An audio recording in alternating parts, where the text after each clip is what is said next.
think I can sort of incorporate some of the conversations we had before about race and the issue of gun violence. So our school-based program specifically is speaking to students who live in underserved communities, who are marginalized and do not look like me. And so one of the things that's so essential about our program is being able to empower students who do not necessarily get the same opportunities and have the same platforms as some of the students who immediately get media attention. And so our program, we go to Albany, we go to Washington, and we're really empowering our students to become advocates themselves. So this year, one of the things that we've done is we're now creating a Train the Facilitator program so that we can actually reach crisis mediators who are formerly incarcerated and already have connections to the schools so that they can reach more students who live in those communities. And watching these trainings, being a part of these trainings and having these conversations with individuals who've been impacted by gun violence, who've been part of the cycle of violence themselves, and talking to them about their experiences and my experiences, and hearing them talk about what is empowering is incredibly uplifting. And seeing the way that our students respond to our program, feeling that they have a platform, being able to speak at press conferences, being able to speak directly to their elected officials. I mean, I think one of the things that was so compelling about many elements of the play is that you really touched on the powerlessness that people often feel in our society in general, but particularly after they've been impacted by gun violence.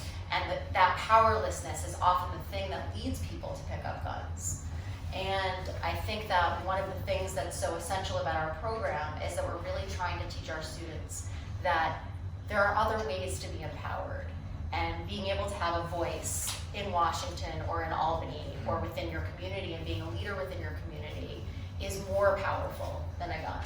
And art is more powerful than a gun, and that a gun actually is much more likely to lead to gun death and injury and to end one's life and your community than to be a leader of change. So that's a long way of saying that really watching our students evolve that way is incredibly empowering and uplifting, and I hope you'll find more about it.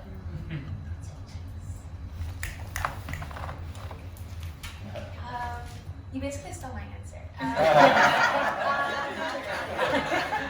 So like I was saying, Youth Over Guns, we often go to like high school spaces because it's a lot more, I think there's more of a connection when there's other young people talking to other young people, and we just understand each other better instead of like an adult talking down to a young person. And so the other day, I think we were in South Bronx Charter High School. It was like last week, and we were helping out these young folks create like their high school project for their grade. And this school really pushes like social justice as like their project for every single year. And they've organized before, and they've done like press conferences or marches. They do walkouts, right? And so they have this like idea around like what like community engagement will look like on a bigger scale, like on a grade level scale, on a community level scale.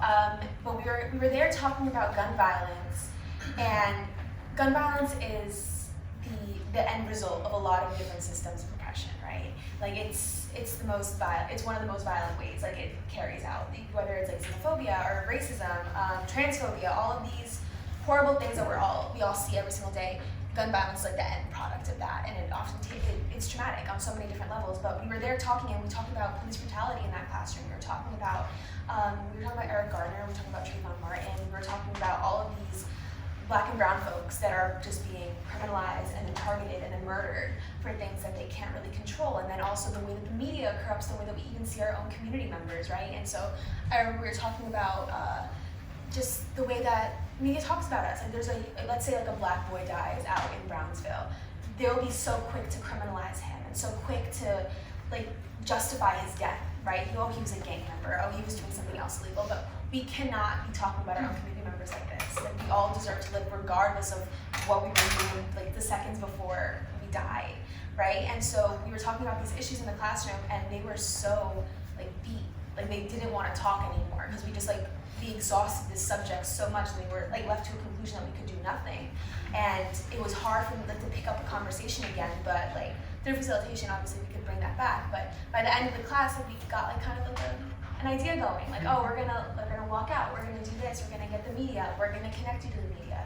And so they felt a little bit more hopeful by the end, and I think that's like what I like to take out of this, that like by the end maybe I could have like changed their cynicism into something a little bit more hopeful. Like whether or not like they fully, wholeheartedly believe that the government will save us, but like at least they feel like at least we can protect each other, at least we can like say our names, at least we can show up for each other and do what we need to do to keep each other safe and create justice.